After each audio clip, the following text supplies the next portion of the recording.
Hello guys, চলে গিয়েছিলাম আমার ননদের রিসেপশন পার্টিতে। বিয়ে বাড়ি মানেই হলো জমিয়ে খাওয়া দাওয়া। প্রচুর স্টার্টার খেলাম, আর স্টার্টারে ছিল এলাহি আয়োজন। চিকেন স্টিম মোমো, পাপড়ি চাট, ফুচকা, এছাড়া ছিল চিংড়ি fry, chicken lollipop, chicken cheese ball, 2 রকমের কাবাব, fish fry, crispy chilli baby corn, আর সাথে স্যুপও ছিল, যেগুলো অসাধারণ খেতে ছিল। ফ্রাইড আইটেমের সঙ্গে ডিপ হিসেবে দিয়েছিল মেয়োনিজ আর ধনেপাতা পুদিনার চাটনি, যেটা দিয়ে অসাধারণ খেতে লাগছিল।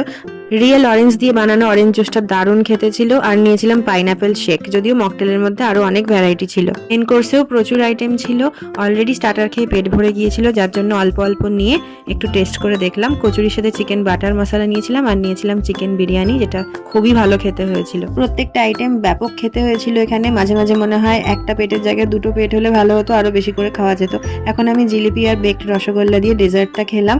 এছাড়া কেক, ব্রাউনি, আইসক্রিম আর মুজও ছিল।